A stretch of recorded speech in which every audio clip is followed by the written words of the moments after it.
गत आठवड्यात पडलेल्या पावसानंतर गुरुवारी पहाटेपासून जिल्ह्यात पुन्हा अवकाळी पावसाने धुमाकूळ घातलाय। मुसळधार पावसामुळे शेतीचं प्रचंड नुकसान झालंय। मिरज, कवठे महांकाळ, तासगाव, पलूस, कडेगाव, इस्लामपूर, वाळवा, शिराळ्यासह परिसरात अवकाळी पावसाने शेतकऱ्यांची तारांबळ उडाली। ऐन फुलोऱ्यात आलेल्या द्राक्ष बागांच्या हंगामावर पाणी पडले। गेल्या आठवड्यात झालेल्या अवकाळी पावसामुळे जिल्ह्यातील अनेक द्राक्ष बागा बाधित झाल्या होत्या, तर गुरुवारी झालेल्या पावसामुळे सुमारे 32,000 एकरांवरील द्राक्ष बागा उद्ध्वस्त झाल्या। द्राक्ष बागांचे सुमारे 15,000 कोटी रुपयांचं नुकसान झाल्याने शेतकरी हतबल झालाय। शेतात पाणी साचल्याने ऊसतोडी ठप्प झाल्यात। ऊसतोडणी यंत्रासह ट्रॅक्टरही शेतात अडकलेत। ऊसतोडणी बंद झाल्याने कारखान्यांच्या गाळपावर परिणाम झालाय। रब्बीच्या पिकांसह भाजीपाल्यांचंही मोठं नुकसान झाले। मागील काही दिवसांपासून हवामानात बदल झाला होता। दक्षिण अंदमान समुद्रात कमी दाबाचे पट्टे तयार झाल्यामुळे राज्यातील काही भागात पाऊस पडणार असल्याचा अंदाज हवामान खात्याने वर्तवला होता। गुरुवारी पहाटे 2 ते सकाळी 8 वाजेपर्यंत सांगलीसह संपूर्ण जिल्ह्यात ऐन हिवाळ्यात मोठा पाऊस झालाय। जुलैमध्ये आलेल्या महापुराच्या आठवणी कायम असताना शेतकऱ्यांना पुन्हा अवकाळीचा तडाखा बसलाय। तासगाव, पलूस, मिरज, कडेगाव परिसरात पावसामुळे ओढे नाले ओसंडून वाहत आहेत। जिल्ह्यातील पूर्व भागासह पूर्ण जिल्ह्यातील काढणीला आलेले आणि फुलोऱ्यात असणाऱ्या द्राक्ष बागांचं पावसाने मोठं नुकसान केलंय। द्राक्ष बागांमध्ये पाणी साचलं असून द्राक्षांचे घड कुजण्याच्या स्थितीत आहेत। दरम्यान जिल्ह्यात 31,000 हेक्टरवर द्राक्ष पीक आहे। गेल्या महिन्याभरातील अवकाळी पाऊस आणि ढगाळ वातावरणामुळे जिल्ह्यातील 5,000 हेक्टर क्षेत्रावरील द्राक्षे रोगाला बळी पडून कुजून किंवा गळून मातीमोल झालेत। पावसामुळे सुमारे 32,000 हेक्टरवरील द्राक्ष बागा उद्ध्वस्त झाल्या। द्राक्ष बागांच्या सुमारे 10 ते 15,000 कोटी रुपयांचं नुकसान झाल्याने शेतकरी हतबल झालाय। उर्वरित 30,000 हेक्टर क्षेत्रांवरील आणखी द्राक्षांवर अवकाळी पावसाचं संकट आहे। राष्ट्रवादीच्या पाठिंब्यावर मुख्याधिकारी वैभव साबळे यांनी शहरातील जनतेला वेठीस धरले। विकास कामांच्या फायलींवर सही न करणाऱ्या मुख्याधिकाऱ्यांच्या निषेधार्थ पुकारलेल्या इस्लामपूर शहर बंदला नागरिकांनी उत्स्फूर्त पाठिंबा दिलाय। अत्यावश्यक सेवा वगळता सर्व व्यवहार ठप्प होते। इस्लामपूर नगरपालिकेच्या विशेष सभेमध्ये भुयारी गटार योजनेवरून मोठा गदारोळ झाला। भुयारी गटार योजना सुरू करण्यासाठी मुख्याधिकाऱ्यांनी सही करावी अशी मागणी लावून धरत विकास आघाडी आणि शिवसेनेच्या नगरसेवकांनी आत्मदहनाचा प्रयत्न केला। मुख्याधिकाऱ्यांच्या कार्यपद्धतीवर आक्षेप घेत विकास आघाडी आणि शिवसेनेच्या कार्यकर्त्यांनी पालिका आवारात जोरदार घोषणाबाजी केली। नगरसेवकांना पोलिसांनी अटक केल्यानंतर शिवसेनेचे तालुका प्रमुख सागर मलगुंडे, युवक काँग्रेसचे राज्य सरचिटणीस विजय पवार, भाजपचे अजित पाटील, भाजप युवा मोर्चाचे शहराध्यक्ष सतेज पाटील, अक्षय कोळेकर, मनसेचे शहराध्यक्ष सनी खराडे, शिवसेनेचे घनश्याम जाधव यांनी गुरुवारी दिनांक 2 डिसेंबर रोजी इस्लामपूर बंदचं आवाहन शहरातील नागरिकांना केलं होतं। गुरुवारी सकाळपासून इस्लामपुरातील सर्व व्यवहार ठप्प होते। विकास आघाडी आणि शिवसेनेच्या पदाधिकाऱ्यांच्या आवाहनाला शहरातील नागरिक आणि व्यापारी वर्गाने उत्स्फूर्त पाठिंबा दिला। त्यामुळे इस्लामपूर शहरातील गांधी चौक, यल्लामा चौक, तहसील कार्यालय परिसरात शुकशुकाट होता। सायंकाळी उशिरा गुरुवारचा आठवडी बाजार भरवण्यात आला। यावेळी पोलिसांनी शहरात चोख बंदोबस्त ठेवला। कुपवाड एमआयडीसी मधील कोल्ड स्टोरेजमधून महागडा बेदाणा आणि खजूर चोरणाऱ्या चोरट्याच्या मुसक्या आवळण्यात स्थानिक गुन्हे अन्वेषण विभागाला यश आलं। या चोरट्याकडून पोलिसांनी चोरीचा बेदाणा आणि खजूर असा एकूण 7,13,000चा मुद्देमाल जप्त केलाय। या प्रकरणी पोलिसांनी प्रशांत शिवपूजन सिंग याला अटक केली असून त्याच्या विरोधात कुपवाड एमआयडीसी पोलीस ठाण्यात गुन्हा दाखल करण्यात आलाय। स्थानिक गुन्हे अन्वेषण विभागाचे एक पथक मिरज विभागात पेट्रोलिंग करत होते। त्यावेळी संतोष गळवे आणि संदीप पाटील यांना माहिती मिळाली की प्रशांत सिंग याने बेदाणा चोरी करून आणला असून तो त्याच्या मालगाव रोड यशवंत नगर येथील घराजवळ ठेवलाय। मिळालेल्या माहितीप्रमाणे पथकाने सदर ठिकाणी छापा टाकून प्रशांत सिंग याला ताब्यात घेतलं। त्या ठिकाणी झाडाझडती घेतली असता त्या ठिकाणी मोठ्या प्रमाणात महागडे बेदाणे आणि खजुराचे बॉक्स आढळून आले। त्याबाबत त्याच्याकडे चौकशी केली असता त्याने सदरचा माल हा कुपवाड एमआयडीसी हद्दीतील 4 वेगवेगळ्या ठिकाणाहून चोरी केल्याचं सांगितलं। त्यावेळी बेदाण्याचे एकूण 63 बॉक्स, खजुराचे एकूण 70 बॉक्स, एक सीपीयू, एक डीव्हीआर, होंडा कंपनीची CRV 4 चाकी वाहन असा एकूण 7,13,410 रुपयांचा मुद्देमाल जप्त केला। या प्रकरणी सिंग याच्यावर कुपवाड एमआयडीसी पोलीस ठाण्यात गुन्हा दाखल करण्यात आलाय। सिंग याच्यावर यापूर्वी गुन्हे दाखल असल्याचं तपासात निष्पन्न झालं। सदरची कारवाई पोलीस निरीक्षक सर्जेराव गायकवाड यांच्या मार्गदर्शनाखाली सहाय्यक पोलीस निरीक्षक नीरज उबाळे, प्रशांत निशांदार, दिलीप ढेरे, संदीप गुरव, संदीप पाटील यांच्या पथकाने केली आहे। गेल्या 5 वर्षाच्या कारभाराचे अपयश लपवण्यासाठी स्टंटबाजी करत इस्लामपूर शहराच्या 180 वर्षाच्या इतिहासामध्ये जे घडलं नाही ते विकास आघाडी आणि शिवसेनेनं करून दाखवले।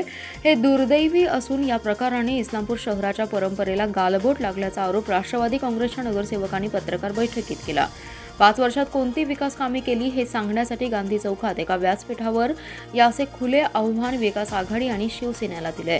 उपनगराध्यक्ष दादासो पाटील म्हणाले, विषय पत्रिकेवरील विषय नसतानाही सभागृहामध्ये भुयारी गटारीवरून गोंधळ घालण्याचा प्रकार केला. इतर महत्त्वाचे विषय सभेतून दुर्लक्षित ठेवून एका विषयावर घातलेला गोंधळ योग्य नव्हता. गटनेते संजय कोरे म्हणाले, बुधवारी विकास आघाडी आणि शिवसेनेच्या नगरसेवकांनी आत्मदहन करण्याचा प्रयत्न, प्रशासकीय अधिकाऱ्यांबद्दल अपशब्द, टेबलावर बांगड्या टाकणे या प्रकाराबाबत निषेध प्रस्ताव दिला होता. या प्रस्तावावर कायद्याची तांत्रिक अडचणी सांगत प्रस्ताव नाकारला गेला. सभागृहात घडलेला प्रकार निंदनीय आहे. प्रशासनाकडे अपयश ढकलण्याचा हा केविलवाणा प्रयत्न आहे. राष्ट्रवादीचे शहराध्यक्ष शहाजी पाटील म्हणाले, भुयारी गटार मंजूर करताना भविष्यात अडचणी येणार हे माहीत असतानाही कामे केली गेली. ही कामे शिवसेनेनेच बंद पाडली. पुन्हा काही दिवसांनी कामे सुरू केली. हा संशोधनाचा विषय होता.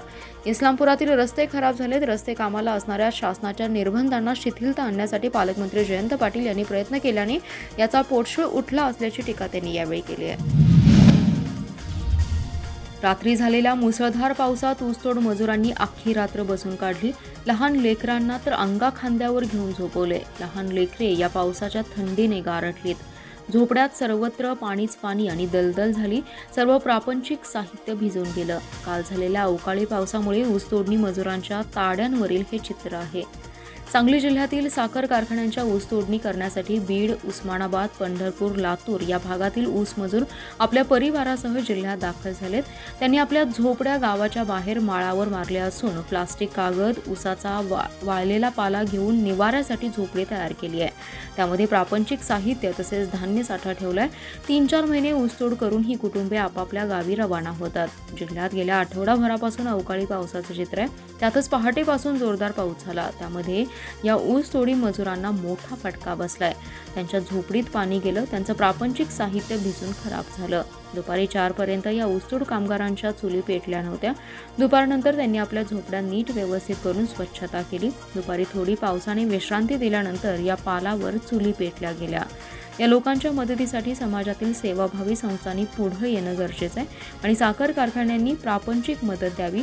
पावसामुळे ऊसतोडी बंद असून पुढचं चित्र पावसावरच अवलंबून आहे.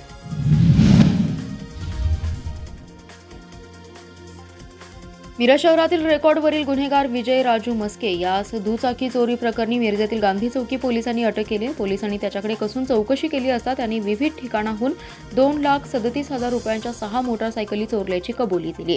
या प्रकरणी मस्के याच्यावर गुन्हा दाखल झाला असून पोलिसांनी चोरीच्या सर्व दुचाकी जप्त केल्या आहेत. सखोल चौकशीत आणखी काही गुन्हे उघडकीस येतात का याचा तपास आता पोलीस करतायत. महात्मा गांधी पोलीस ठाण्यात दुचाकी होंडा कंपनीची डिओ ही गंगानगर येथे लावून त्याचा मालक गेला असता अज्ञात चोरट्यांनी ती चोरून नेली. याबाबत गुन्हा दाखल झाला होता. त्या अनुषंगाने तपास करत असताना मिरज शहरात पेट्रोलिंग करत असताना रेकॉर्डवरील गुन्हेगार विजय राजू मस्के याच्याकडे एक दुचाकी मिळून आली. ही मोटारसायकल कोठून आणली अशी विचारणा केली असता त्यास समाधानकारक उत्तर देता न आल्याने पोलिसांनी त्यास ताब्यात घेऊन त्याच्याकडे कसून चौकशी केली. त्याने मिरज शहरात वेगवेगळ्या ठिकाणी दुचाकी चोरल्याचं सांगितलं. त्यामध्ये 25,000 रुपये किमतीची एक होंडा कंपनीची मोटारसायकल, 22,000 रुपयांची दुचाकी, 30,000 रुपये किमतीची हिरो होंडा स्प्लेंडर, 70,000 रुपये किमतीची बजाज कंपनीची मोटारसायकल तर 60,000 रुपये किमतीची विना नंबर प्लेट हिरो कंपनीची पॅशन प्रो दुचाकी ह्या 6 वाहनांचा समावेश आहे. त्याचे बाजार मूल्य एकूण 2,37,000 रुपये इतकं होतं. पोलिसांनी हा सर्व मुद्देमाल जप्त केलाय. सदरची कारवाई सहाय्यक पोलीस निरीक्षक रविराज फडणीस, पोलीस उपनिरीक्षक राजू अन्नछत्रे यांच्या पथकाने केली आहे. जिल्ह्यात जीएसटी महसुलात नोव्हेंबरमध्येही समाधानकारक वाढ झाली असून 74 कोटी रुपयांचा जमा झालाय. महसुलात 6% वाढ झाल्याने केंद्रीय जीएसटी विभागाच्या वतीने हे सांगण्यात आलंय. गतवर्षीच्या तुलनेत चालू आर्थिक वर्षातील 8 महिन्यात सुमारे 88 कोटी रुपयांची वाढ झाली आहे. कोरोनाचे निर्बंध शिथिल होत असताना जुलै-ऑगस्ट महिन्यात जिल्ह्यात महापुराने थैमान घातलं होतं. साखर कारखान्यांनी साखर मोठ्या प्रमाणात परदेशी निर्यात केल्याने स्थानिक बाजारपेठांमध्ये पुरवठा कमी होऊन परिणामी महसूल अल्प वाढ झाली. कोरोनाची दुसरी लाट सुरू होण्यापूर्वी डिसेंबर 20 पासून सुरू झालेला जीएसटी वाढीचा ट्रेंड कोरोनाच्या दुसऱ्या लाटेमुळे जून 2021चा अपवाद वगळता कायम आहे. मात्र आता वाढीचा दर मंद होऊन जिल्ह्यात सुमारे नोव्हेंबर 21च्या जीएसटी संकलनात नोव्हेंबर 2020च्या तुलनेत वाढ झाली. मागील वर्षी नोव्हेंबर 20 या महिन्यात जीएसटीचं कलेक्शन 69 कोटी इतकं होतं तर नोव्हेंबर 2021 मध्ये 74 कोटी महसूल मिळाला. जीएसटी महसुलात सुमारे 5 कोटींची म्हणजेच 6% वाढ झाली. गतवर्षी एप्रिल 2020 ते नोव्हेंबर 2020 या महिन्यात जीएसटीचं 482 कोटी वसूल झाली होती. चालू आर्थिक वर्षात एप्रिल 2021 ते नोव्हेंबर 2021 या कालावधीत 570 कोटी रुपयांचा महसूल जमा झाला. मागील वर्षापेक्षा 8 महिन्यात जीएसटी महसुलात सुमारे 88 कोटीची वाढ झाली आहे. ती सुमारे 18% वाढ असल्याचे दिसते. अर्थव्यवस्थेमध्ये वेगाने सुधारणा होते. आर्थिक विकासासोबतच कर चुकवेगिरी करणाऱ्यांच्या विरोधातील कारवाई, विशेषतः बनावट बिले तयार करणाऱ्यांविरुद्ध कडक कारवाई देखील जीएसटी महसूल संकलन वाढवण्यात योगदान दिले आहे. आगामी महिन्यांमध्ये देखील मोठ्या प्रमाणात जीएसटी महसूल संकलन होण्याचा कल कायम राहील. यावर्षीच्या उर्वरित 4 महिन्यांमध्ये याहून अधिक जीएसटी महसूल संकलन होईल अशी अपेक्षा व्यक्त केली जाते. जिल्ह्यातील द्राक्ष बागांची अवकाळी पावसाने 75,000 एकरावरील घडकुजीने नुकसान झाले. नुकसान सुमारे 3,500 कोटींचे आहे. त्यामुळे द्राक्ष बागायतदारांसाठी विशेष मदत पॅकेजची घोषणा करावी, अन्यथा तीव्र आंदोलन छेडण्याचा इशारा स्वाभिमानीचे जिल्हाध्यक्ष महेश खराडे यांनी दिला आहे. जिल्ह्यातील तासगाव, मिरज, पलूस, वाळवा, जत, खानापूर आणि कवठेमहांकाळ या तालुक्यात सुमारे 1.25 लाख एकरावर द्राक्ष शेती केली जाते. ही शेती शासनाच्या मदतीशिवाय शेतकऱ्यांनी स्वबळावर फुलवली आहे. गेल्या 2 वर्षात कोरोनामुळे द्राक्ष शेतीला फटका बसला. यंदा हंगाम चांगला जाईल असं वाटत असतानाच अवकाळीने फटका बसलाय. त्यात पुन्हा या आठवड्यात अवकाळीने द्राक्ष बागायतदार शेतकऱ्यांना अक्षरशः झोपवलंय. बागांमध्ये गुडघाभर पाणी साचलंय. ऑक्टोबर महिन्यात छाटणी घेण्याचे प्रमाण 75 ते 80%. या महिन्यात छाटणी केलेल्या सर्व बागा फ्लोरिंग अवस्थेत आहेत. या अवस्थेत पाऊस पडला तर पाणी त्यात जाऊन संपूर्ण घडाची कूज होते. तशी कूज सर्व 75 ते 80 हजार एकर बागांची झाली आहे. त्यामुळे संपूर्ण बागेचे नुकसान झाले.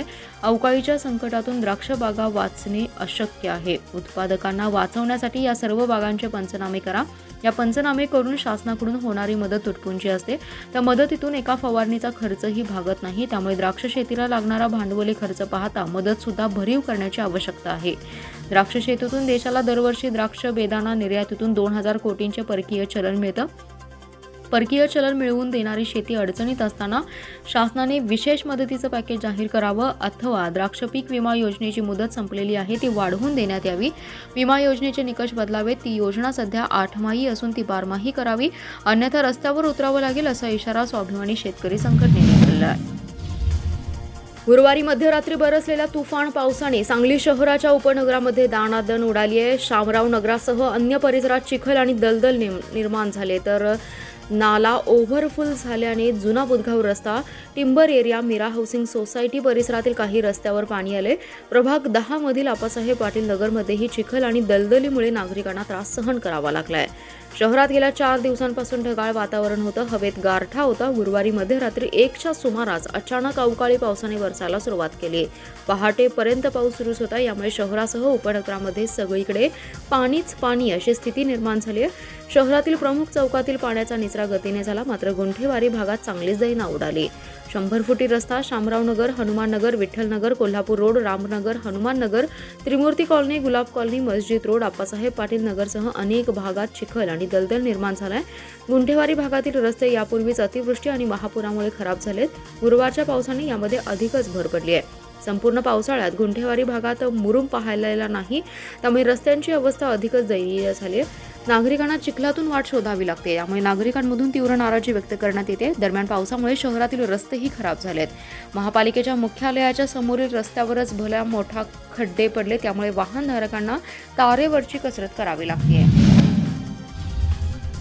महानगरपालिकेच्या मध्यवर्ती निदान केंद्रांच्या सेवा सुविधेचा आतापर्यंत 1,332 नागरिकांनी लाभ घेतलाय. आरोग्याशी निगडीत 63हून अधिक तपासण्या या ठिकाणी कमी दरात केल्या जात आहेत. यातून महापालिकेला 1.5 लाखांचं उत्पन्न मिळालंय. महापालिकेचे आयुक्त नितीन कापडनीस यांच्या संकल्पनेतून येथील त्रिकोणी बागेजवळ मध्यवर्ती निदान केंद्र सुरू केलंय.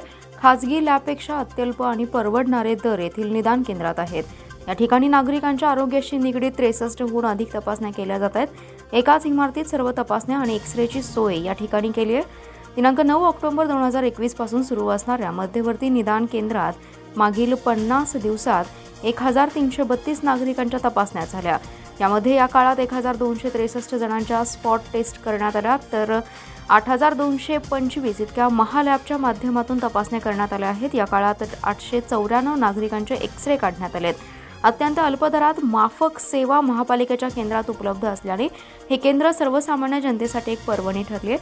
9 ऑक्टोबर ते 29 नोव्हेंबर 2021 अखेर या केंद्राचे 1,51,780 इतके उत्पन्न झाले. महापालिका आयुक्त कापडनीस यांच्या मार्गदर्शनाखाली आणि अतिरिक्त आयुक्त दत्तात्रय लांघी, उपायुक्त राहुल रोकडे, उपायुक्त चंद्रकांत आडके, आरोग्याधिकारी डॉक्टर सुनील आंबोळे, डॉक्टर रवींद्र ताटे यांच्या सूचनेनुसार मध्यवर्ती केंद्राचे केंद्रप्रमुख काका हलवाई, नोडल ऑफिसर डॉक्टर वैभव पाटील यांच्यासह अन्य 7 जणांची टीम उत्कृष्टपणे काम करत आहे.